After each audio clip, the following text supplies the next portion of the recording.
It's the Sheriff Podcast, baby. Yeah. It's the Sheriff, AHL Man of the Year. 500 pro fights in his career. Got the record for most ice fights in the season. You fought the Sheriff, lucky you're still breathing. Welcome everybody to an exclusive episode of The Sheriff. Boy, oh boy, do I ever have a treat for you. Now, ladies and gentlemen, here at The Sheriff Podcast, we try to go after go-getters, role models, and champions. But as a hockey person, what would be better than a Stanley Cup champion that's also a role model as well as a go-getter?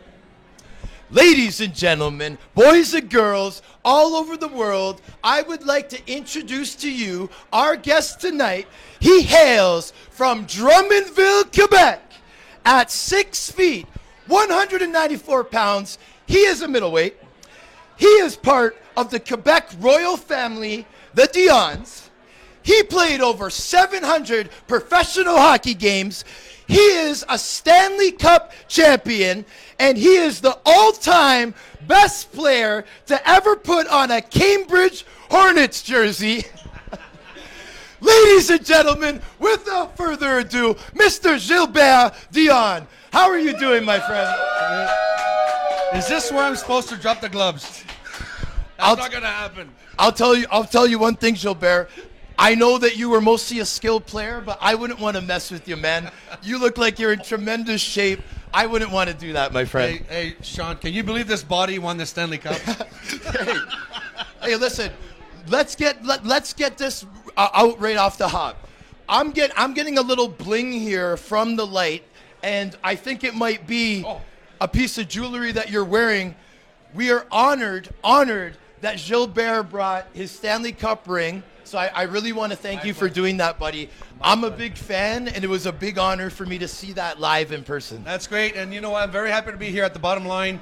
We tried to connect in the last few weeks. Unfortunately, just couldn't make it, and nothing better than when the Toronto Police were in the playoffs, trying to get some of the Leafs alumni come in here and chat you up a little bit. But all around, I'm very happy to be here.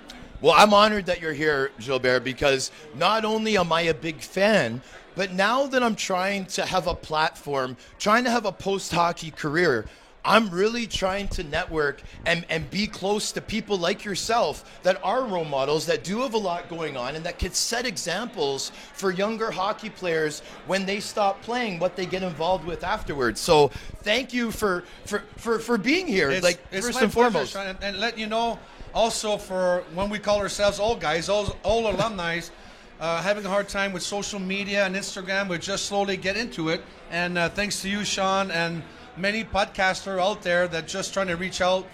It's us, the alumni. It's us, the National Hockey League, Alumni Association, NHLPA, to just help you guys out and promote the game via social media. That's perfectly said, Gilbert, and I appreciate it. So, me personally, I always like to get to the beginnings, because we only bring big characters on the show, my friend. So I try to figure out what really created this big character that I have in front of me. Let's talk about Drummondville, Quebec. Let's talk about it. I'm going to zip now, and I'm going to let you go. Drummondville, Quebec, what does it mean to you? You know, it's my hometown, right? My families are still there. My parents obviously unfortunately passed away a few years ago. It all started with my older brother, Marcel Dion, that today Hockey Hall of Famer. And played for the LA Kings many years, and Detroit Red Wings and the Rangers. Really look up to him. In Quebec, fortunate, we had harder winters, so everything you can do outdoor rinks, and that's what you want to do. I grew up across the street from a school that would have 2 pads and build some outdoor rinks, ice, and this is where I learned to play some hockey. With you're 10, 12, 11 years old, you're watching the Montreal Canadiens on TV. And it was my goal to maybe follow my brother's footstep, and the rest is history, right? Right on. Now, just to add a little bit to that, Gilbert, have you ever thought of having a career in TV? Because, man, I feel like I just got a promotion, and this is my first time on set with a professional. So, man, you're good. You know what? It's back in the old days, baby. Yeah. Hey! Yeah, Credits due. I'd like to do the uncensored one. I think it'd be so much fun. But you know what? I really, I believe from Don Cherry on, I grew up during my time with Don Cherry and everything. It's ourselves, like you said, diversity. There's things have changed. We need to learn. I'm learning every day. I'm bilingual, so sometimes the translation from French to English, what all means, don't want to offend anybody, and that's the hard part about social media and doing live TV and radio. So it's a little bit hard for people, but I mean, to me, I'm just happy what I'm doing right now. I'm very happy to be here. Right on. So, and thanks for sharing that, Gilbert. Now, another thing I wanted to get into, we're talking about Drummondville. I want to talk about what Gilbert was like as a kid. Like, was Gilbert a kid that was getting in trouble at school? Were you a goody-goody? Were you a mama's boy? What was happening at the age before 10 years old? To be honest with you, obviously, having an older brother that's reflecting into the NHL, we wanted to make sure, grew up in a family of 8, right? Marcel left Drummondville, and I have a brother back home and 5 sisters. I grew up with 5 sisters. And my parents wanted to make sure we weren't disappointing his name, reputation in the league, because at that time it was all the newspaper time, right? There's no TV, there was no phones to keep an eye on. But at the end, growing up, I was a late bloomer in sports. I was really working hard, but there was way better players when I played minor hockey in Drummondville. But unfortunately, things were not happening in Quebec, in the province of Quebec, to promote and push myself and to become a better player. So I decided to leave Quebec and end up coming to Ontario and play my junior B in Niagara Falls. Yes, and I appreciate you sharing that. But Gilbert, I can't let you off that easily, man, because before you went to Ontario, there's some key parts of your journey that happened. One of them that I wanted to bring up, it's one of my favorite topics that I have with players that I know that had the same experience. The Quebec Pee-wee International Tournament in the Ville de Quebec. Yes. Let's talk about it, man. It's fantastic. I think the best part, the tournament's been going on over 50 years. We were a AA center, and it's international, right? You have your AAA teams, young players like ourselves. The opportunity we had from Drummondville to go play in Quebec and then get billeted, and the volunteers there were endless, and playing in a big Colisée de Quebec back in the old days where the Nordiques used to play was fantastic. Our dream was you qualify to go play in that big rink. If you don't, then you end up playing with the little smaller centers in Lévis-Lauzon and not too far around the area. But you know what? All means the exposure we got, and today's even bigger. Yeah. The P wage could dictate right now the kids will be a superstar someday. But for myself, it was all around a great time, great tournament. Went there 2 years, made to the semifinals, finals, or whatnot. But then next thing you know, the first major interview I had since Marcel was my older brother was in the Pee Wee tournament, and it was fantastic. I had to handle it kind of okay, but you know what? It is what it is, right? You're just moving on. See, now that's what I wanted to touch upon. Like that, for guys like yourself that made it all the way to the NHL, that had great careers, for a lot of them, that was their first taste of stardom, first taste of the big stage. Now, ladies and gentlemen, we're talking about, if you're from Ontario, the Colisée de Pepsi, it's called now, is comparable to Maple Leaf Gardens. Let's have a packed Maple Leaf Gardens for a bunch of 12 and 13-year-olds. That wouldn't happen. In the Ville de Quebec, they're packing the arena for these 12 and 13-year-olds every game. And Sean, like you say, the city is still going every year because fans are going, even though that your team doesn't represent, is not on the ice. They're buying the packages. The locals in Quebec just go and support every little opportunity for those young players at that age group, and all around. I'm so glad every year it's out there. It's during the Carnival de Quebec. You see the Bonhomme Carnival, and you get to enjoy. This is what's happening. It's a very nice tourism place in Quebec, and people get to have their wine and sculptures, ice sculptures, and everything, and the castle. Whatever they do, it's phenomenal, and it's awesome for all those young kids that get to go play that tournament. So now, Gilbert, I like to have a lot of fun on the show, and I know that you're a fun guy. So a lot of people may not agree to do this, but I think that you might agree. I just remembered the Pee Wee Carnival song of how it went. Pee Wee wee wee wee wee, vive the Pee Wee Carnival. I like that. Yeah. Absolutely. Great job. Now, if I would have known, I would have listened. I would have told you the French, but I kind of forgot about it. It is a period carnival. So just to get back to what we were talking about before, you mentioned that interview that you had. So 100%, that was your first taste. Other than getting interviewed about your brother, maybe. Can you talk about that a little bit, about how you really were on the main stage in that tournament? Absolutely, and in the back of your head, you always worry about your teammates, right? You're always about why do I get the attention, right? Yeah. It was worrisome that this is a team sports, but you know what? I took it with heart. I was trying to guide myself to expressing myself actually with the right thoughts and the right speech, But you're 11 years old. What are you supposed to say and do, right? I mean, the reporter at that time, there's a picture I received a few weeks ago that he was awesome, right? He knew he was not going to ask me too many questions or of embarrassment, but all around. Now these days, you had the Mario Lemieux kids came in, a few other NHL players, they'll come and help coaching and go to the Pee Wee tournament and register their teams from all over. Al McGinnis was there and Paul Coffey, all these guys. It's amazing that you see some NHL players with their kids experiencing that at the tournament. Yes. Now, and thank you for sharing that, Gilbert. Now, the next thing I wanted to get into was how big of an advantage it was. The fact that Marcel, your brother, is 19 years older than you. So now, I'm 20 years older than my daughter, okay?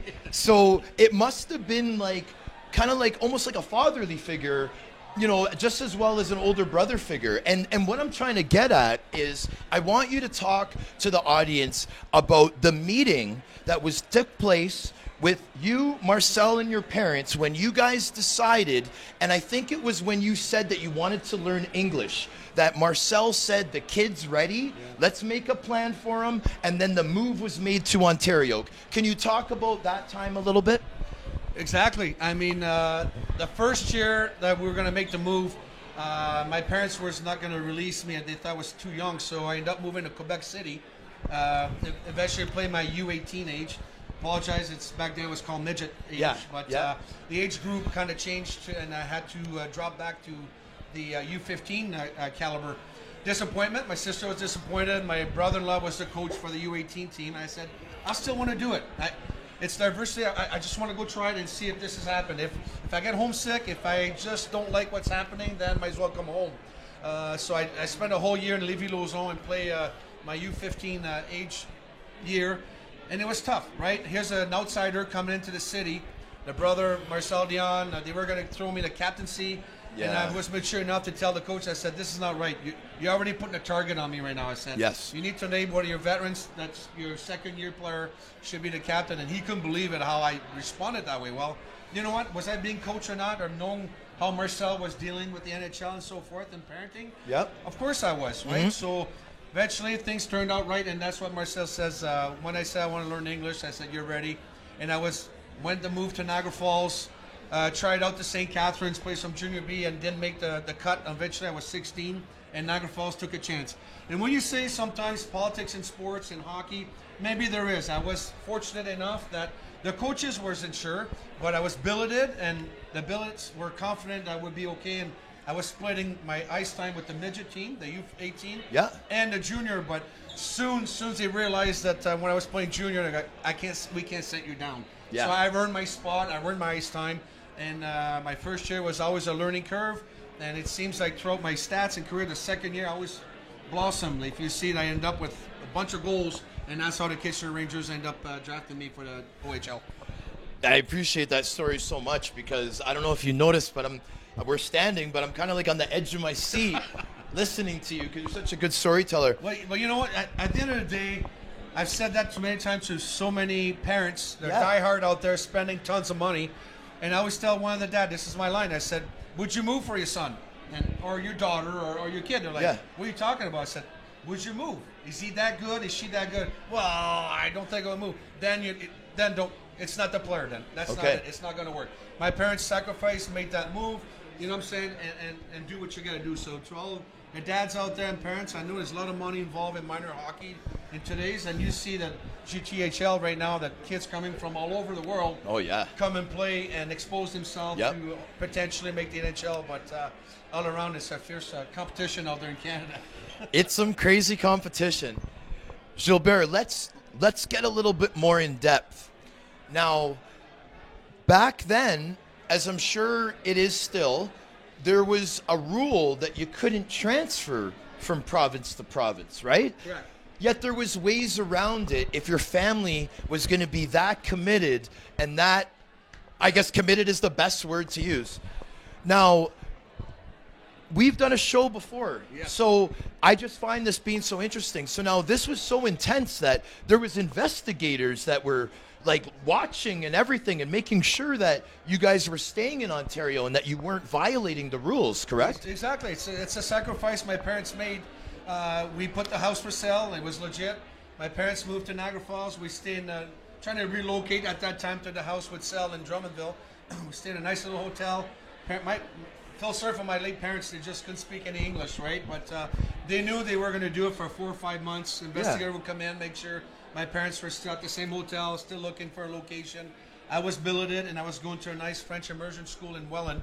And after a few months, they realized this kid, he's not going anywhere. And that's when we figured out they released us and let me move on, like what you say. But Wow. no, it was weird how we created the situation of taking my release from Drummondville minor hockey.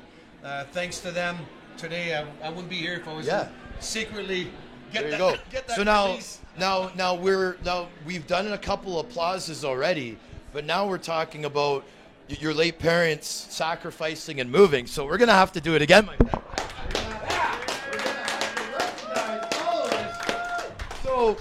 So Gilbert, and this is perfect timing because I'm a really big family oriented with hockey type of guy. Yep. I believe that the families need to get more credit. People do not understand the differences between hockey and other sports. It takes such a bigger commitment. There's so much more money involved. There's so much more traveling involved, equipment involved, having to rent ice, having to do this, that, the other. There's so much, period, okay? So now I want to talk about you getting drafted to the OHL. And I don't know if it was called the OHA at that time. OHL. It was the OHL at that time. So now I just want to make sure that I'm correct. So this was the 19th round, 308th overall, something like that. Yep. You were selected. Now this is at a time where there was no internet to be people sharing information. This is a player that came from Quebec that people don't really know the situation, and this is where you were drafted. Now, what I want to ask you is, how did you deal with this? Because I heard that you went to the draft, that you were there, that you shook their hands. Let me shut up now. Talk about that situation. Well, I'll tell you what, sometimes there's rumbling, obviously, before the draft's happening. You have a good season, coaching staff here, the scouts are around, and they said, you know what, I think it'd be good to come out maybe 3rd or 4th round, 5th or 7th round. I said, oh, I'll take that, see what's happening. Yeah. And great experience, right? You have great experience for a 17-year-old who said, this is my draft here. Rowdy crowds out there, rowdy There you go, crowds. Rowdy. Sorry to interrupt you. Calm down, guys, calm down. Gilbert, we'll talk to you later. All right, sorry, Gilbert. Yeah, it's all good. But you know what? And this is what happened. So the draft started here in Toronto. We went too far. It was just outside of town here. And I drive by the arena every single day off the 401. I looked, I said, I was drafted there. So the draft started at 9 a.m. in hope that you get drafted, you know, a few hours or not. My billets came. My sister from Ghislaine and Alain came for the draft. It's huge for us, right? It's huge to have an opportunity to go shake. You see the tables all set up, right, Sean? Yeah. You see tables inside the, It's really the arena. cool. First round goes back, second, third round. Anyway, 5 p.m. comes along, a little disappointed. Everyone around me says, should we leave? I said, I think we should. And here we go. We heard my name from the Kitchener Rangers. 19th round, getting drafted. The funny joke about this is when I made the team to Kitchener, they said, go back to the hotel and enjoy some cocktails with the family.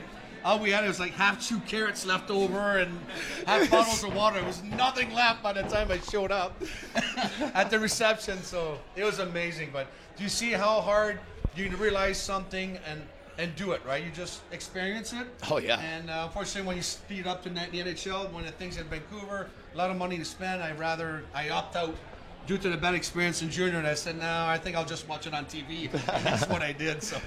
So now I also wanted to get in, Gilbert. I wanted the viewers and listeners to understand that not everything comes easy, right? Not everything comes easy. And that first year, you didn't make that team. No. You were sent back to Tier 2. But I heard you broke records when you went back. Let's hear you talk about it. You know what? It's disappointing. Once again, you feel like you belong there. I felt like I could have made the team. I felt like someone took my spot that should have been there. You know, it's frustration, right? You just want to the dream of wearing the kiss, you know, you're in UHL. This is my next level. And I came back. Took about a couple of weeks, Sean. Trust me, I said, get back to Niagara Falls. Then I felt like a king, right? You just adjusted and had a great line that year. I scored over 40 goals. We made it to the playoffs. You know what I'm saying? It was fantastic. I broke a record one game. That was a huge brawl.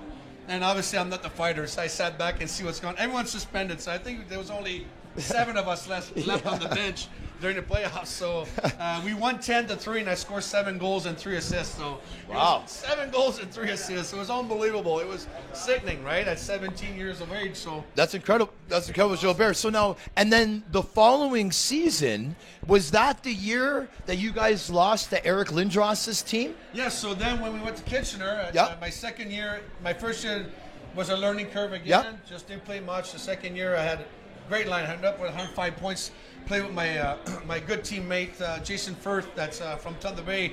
Cheers to Jason Firth. Back shout home. out. And Jason. shout out, yes, Jason Firth and Stephen Rice during that time. And you know what? We came through the back door. What they say at that time, Hamilton was hosting, and the team was playing, not having a good season. It didn't look good for OHL and for the Memorial Cup venue. So they ditched the Hamilton because they only had 6 wins at that time. And they said, no, I think we're going to give it a chance to have 2 Ontario team, and we came in and do a best of 5 against best of 3 against Oshawa, and Oshawa ended up hosting the Memorial Cup. Yes. And we lost, unfortunately, double overtime to the Eric Lindros. And until this day, when I've seen him a few times in the summer, he was enjoying the Memorial Cup trophy, and I was a little bitter. But during my trade to Philadelphia, that was my biggest moment. That I said, you can keep the Memorial Cup ring because I got the Stanley Cup ring. So that's right. Now he bows to me. Yeah. Right there. So awesome. All right. So now the next thing I wanted to talk about, brother, was actually the NHL draft. Okay. Mm-hmm. So now, again, this is every kid's dream to be drafted. But we're talking about a kid that was born in Drummondville, Quebec, which is kind of midway between the Ile de Montréal and the Ville de Quebec. I'm just trying to imitate the way I used to talk when I lived in Quebec. Yeah. The boys used to make fun of me so much. I got the worst English accent apparently of all time. You're doing good. But Drummondville is halfway between Montreal and Quebec City. Yes. Okay, so, dude, you got drafted to the Montreal Canadiens, and you're from Quebec. That must have been such an incredible, powerful feeling. And don't forget, Sean, because you did some junior hockey also. Yeah. And, you know, the older players, then you get drafted, right? It's so awesome. You see at that time we had Richard Borgo get drafted by Edmonton, Shane Stevenson by Boston Bruins. And now they all have agents. Now they're bringing their patent sticks, and they're paying it seems like the stuff that I was seeing in junior, like, disappointment? No, it made me work harder, right? I said someday I'm just going to maybe be like them. They get drafted and hope to get drafted. But back in the old days, we had scouts, real scouts in the stands. You had 10, 20 scouts. You knew the guys with the shirt and tie and the top hat. The sometimes. Seinfeld coat, the executive coat, right, Kathy? The executive coat out in the stands, and you knew what's going on. You had to play hard because you have one opportunity. That scout will come once. If you don't have a good game, you might not see you again. Yeah. If you have a decent game, he'll take a chance and say, I'll go watch him again a couple of times. But at the end of the day, the draft with the Canadiens, All you know is my brother Marcel got drafted that time in the 70s. Lafleur or Dion. Dion ended up going to LA. Lafleur got into Montreal. And when I find out I got drafted on TV by the Canadians, I get the phone call. I was disappointed, believe it or not. And people always say, "Where were you?" I said, "How in the heck? They just came out winning the Stanley Cup in 86. Yep. They lost in the finals in 89. How am I going to make this lineup? Yeah. How am I mentally going to come into the greatest team, the team in History, the NHL, in yeah, history, yeah. just like the Yankees in baseball, the Red Yep. Sox, right? You wait in line forever, but at the end you get used to it. The color of the Habs, the original 6 was even better, and today I'm so proud to be a Montreal Canadiens alumni. Man, I mean, thank you for sharing that. That's really, really cool stuff. So now, we're here at Bottom Line in Toronto, which is Toronto's classiest sports bar. And guys, I'm telling you, it is off the chain here. You got to check it out, 22 Front Street. Just had to throw a little plug in there. Absolutely. Yep. I plug in. I come here all the time. I come to half a dozen games to the Toronto Maple Leafs. This is where I come and eat and mingle. It's such a family-oriented bar and mingling. It's so friendly and safe. The staff is amazing and the food is great. And the owner with Wayne Cowie is even better, and his wife. It's amazing. Well done. Thank you so much. Thank you. Shout out to Wayne Cowley. So, following the timeline here, brother, we mentioned the thing about the Big E, Eric Lindros, right? So now, the trade to Philly, I just wanted to talk to you a little bit about that. Did you know before? Did you find out hearing on the radio? How did you, how did that all happen? So we win the Cup in '93 with so many stories, Sean. I wish we had much more time to explain what happened. We're going to talk about the ring and the cup we will at do the end. Cup, but, yes. Things sometimes lockout happen. Sometimes teams got to change things up, right? I mean, I knew I was going to get traded a week prior of the moment. Jacques Demers came out to Ottawa. We had a game, and I was a healthy scratch. He says, "You're being traded. I'm not telling you when. Keep it hush, I was in this hotel room. You're going to play with a great center, blah, blah, blah, blah, whatever he was trying to sell me at that point. And I knew at that time we took the bus back from Ottawa to Montreal. I grabbed a couple of cases of beer and put it in the bus, and I was shaking hands to everyone. I said, "I think I'm gone, boys. I am gone." Yeah. I just want to say thank you to everyone, which was, the Bellows, Danfou, Smuller, and Keane, and shaking hands for that 2 hours, and we ended up drinking a little more when we got back. And the next day, call from Serge Chavard telling me I was traded to the Flyers. That was he says thanks for your service, but you got traded to the Flyers. Yes. And Bobby Clark will give you a shout. Here I am, the Hall of Fame, Serge Chavard, bunch of Stanley Cup winner. Yeah. Transferred a phone call to Bobby Clark, another Hall of Famer. Hall of Famer. I'm Yep. like, I was in awe. I didn't really care what was going on here. I just want to go play hockey. Yeah, exactly. And so even before that, Gilbert, one thing that I want to point out is that a lot of people that come from sports families where there might be an older sibling or a father that is famous in the sport, and then the other family members come along and people are like, okay, but you're a person that has so much passion for the game. I recognize that. I recognize that the first show that we had, I recognize that now that we're in person, the passion that you have for hockey is incredible. You are a student of the game, and you really enjoyed being there. And I just wanted to point that out. Now, with my show, I do things a little bit differently. I just asked you about the trade for Montreal because in a way, especially emotionally because of the boys, it was a little bit down for you. But now let's talk about the top with Montreal. When you won that Stanley Cup, the 1993 Stanley Cup champion of the Montreal Canadiens, Gilbert Dion. Okay, my first question for you, because I'm such a big fan, I want to know what it was like when you got the cup and I'm loud enough already. And you lifted it up. I want to know who gave it to you, and I want to know how heavy that darn thing is. Well, I'm fortunate enough, once you win the cup, you can always raise it again. So a few weeks passed. My girlfriend and I, Kathy and I, went to the Hockey Hall of Fame. We had a venue going on with Hockey Helps the Homeless. And I just wanted to kind of surprise her. She's new to this, to the event I do all the time. I said, "Do you think you want to try to touch it?" She was like, "Can I?" Go, "Yes." "Well, you can't lift it alone." So then I grabbed it and lifted it. Okay. And the host that was there says only the players that won the cup gets to raise it above their their head. Yes. It's 35 pounds. It's very heavy. So I'm on 30, the ice. okay. Very exciting. I'm one of the youngest on the team, so I'm the last to travel. So there's a picture. I think it was after Gary Lehman handed out to me, and I believe I grabbed it. And then you see following Patrick Roy behind me because he had to do a Disney World commercial. So he was trying to hurry up. So there's a picture of me raising, and I'm looking up in the stands, and who knows that's up there? It's my brother Marcel. So I raised the cup. Yeah. I was waiting for the opportunity to be in that corner, and Marcel and my sister-in-law, Carol, was at the game, and I looked at him and I said, we did it. So when he knew when I said, like, yeah, I said, we did it. It was, as far as the Dion family, finally brought the cup, brought the hot home.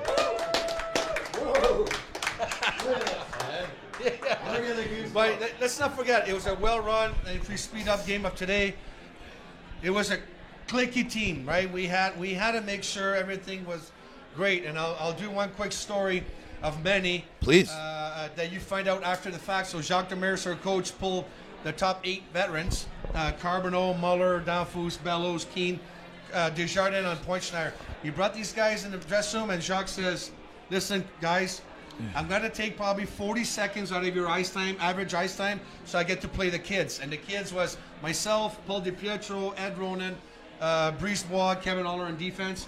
And the boys, look, we're in, coach. Wow. You're coaching us. You believe in that Fort Lane has to play a little more than usual. We're in. And the things you realize, if it wasn't for them sacrificing a little bit of ice time, at that time you grew up to say, all I need is one chance, one ice time. Give me one shift, I'll go score. You don't need 20 minutes of ice time. You don't need to average so many. Of course, the odds are better, but that one shift, that's all you need mentally to be prepared. And Sean, like you know yourself in your career, you don't have to go all that ice time all the time, but you have to prepare mentally, physically to go, I'm going to go fight this guy, I'm going to do this. And without you guys and the guys I had, the late Todd Ewan, Mario Roberge protecting us to go score goals and win games, we couldn't have done it without our toughness. What do you mean I didn't get a lot of ice time? I check your hockey DB stats. I can tell. A hat trick in the OHL. I got to keep my confidence. All right, so what I wanted to get into next was, I mean, obviously you had a great career, Gilbert. You played over 700 professional games, about almost 250 games in the NHL. I noticed that you had your number retired by my good friend now, Jason Payne's team, the Cincinnati Cyclones. Now, hey. I mean, dude, you're a Stanley Cup champion, so you've already reached the tops of everything. I think things like getting your number retired and stuff like that is just as special to you because you've accomplished so much, right? Of course, and let's not forget that once you make the NHL, it's hard, but once to stay in it is even harder. Yes. And you know, you're there. You wish I could have played 1,000 games like some of them. Yeah. Things happen, right? Things fall out. There's a bunch of lineups out there. I was disappointed. Went to Cincinnati. And then the young kids are looking at me and says, you know what, Gilbert, like, at least you lived it. I'm a first-round pick, sitting here in the minors and don't even get to try out. I go, you know what? He brought me back, right? I said, you're right. So after my career, I knew that the NHL was over. I ended up going to the IHL in Cincinnati and made my home there for about 4 or 5 years. And you know what? Thanks to the Booster Club, thanks to the city of Cincinnati, that I was representing the hockey of sports there, because here I am sitting next to Johnny Bench, Pete Rose, and you had the Barry Larkins and the Ken Griffey Jr. Of the Reds. I'm like, what's going on here? And I was representing the Cincinnati Cyclones for hockey. Fantastic time. I appreciate it. I even got my day, Gilbert Dion Day, on December 2nd. In honor, and the mayor I haven't been there again to do a day, so I can't wait to do it. Well, dude, you got to do it because in trouble. I'm telling you that the coach there, Jason Payne, he's my buddy from Toronto. So happy for him. Yeah, man. Oh, so you know Jason then. Right on. Shout out to Jason Payne. Jason, man, I hope keep doing what you're doing, and tell you what, the NHL is not too far off, my friend. You're going to deserve it. It's time for guys like you and stop recycling the NHL, but you guys need the opportunity from you, management, any coaches out there in minor hockey in the minor league system deserve a shot to the NHL. So let's hope the old country club smarten up a little bit and give these guys opportunities. Yes. I love it. Don't call me. Painter. I ain't doing that. Painter, don't get too emotional, man. That was a really good shout out, man. But it's true. That's great. So now, like we're getting towards the end of here, Gilbert. Like, I'm a little bit sad. That's why my tone's changing, because this is probably one of the funnest things I've done in a very long time, my friend. Like, this is absolutely incredible. But I guess what I wanted to touch upon now was just what you have going on now. I mean, you mentioned the lovely other half, and yeah, man, I just She became my agent now, not too long ago, so she's watching me right now, big time. Well, like I just see how happy and content you are right now. Well, can you explain your secret? Absolutely. You know what? Again, since I think this month is Mental Health Month and everything, everyone goes through some dark times. And I did a few years back and decided to shake things up, like I created Nothing But Sunshine. I tattooed myself to it. That I thought, like, sulking in my own apartment, right? Going through a divorce and thinking you're going to lose your kids and so forth. And I go, you know what? The guy next door is probably having a worse time than me. And that's how I shook things up. I go, this is not that bad, Let's create something different. Let's rise and bring some sunshine. So today I did some work. I used to do some artificial grass in the past. I gave it all up, and now I'm fundraising. I'm helping Hockey Helps the Homeless. Any events I'm doing out there right now, you'll see myself on my Facebook page and Instagram, donating hockey prizes and so forth. Represent the Canadians, the Flyers, and the Florida Panthers, and myself as a hockey player, and telling stories. Right, this is what I'm about. I'm trying to market myself. Yes, and you're incredible, buddy. Yeah, and see what you're happens, absolutely incredible. This is what's going on and everything. And like you said, it's a true me. I got some great alumni friends that does the same thing, and it's so enjoyable. But hopefully this will keep going, and thank you for the invitation. Yes, bro. And like, I'll tell you what, from the moment that you walked into this building, you brought the good energy. You have an aura about you, my friend. Well, you know what? This is not fake, right? This is born with it, as right? genuine as it could possibly be. Absolutely. Like, and I'm telling you, and the reason why I'm saying this is because I believe that everything's going to blow up what you're doing. Everything's going to get really big. So, ladies and gentlemen, you must be prepared. When you meet Gilbert, there's a special energy. You got to make sure you ate right before you see him. You got to get your rest. Make sure you're thirsty. This is the real deal right here. And I just wanted to thank you for coming on the show, brother. Yeah, and it's Gilbert. It's Gilbert.Dion.94 on Instagram. Okay, yeah. Say that one more time. I'll Say it one more time. It's Gilbert, Gilbert.Dion, DIONNE.94 on Instagram. There you go, brother. Don't ask me why 94 it is, but it's just. Thank you so much.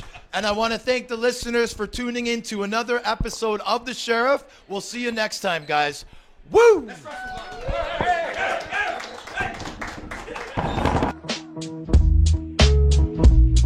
Thanks for tuning in, baby.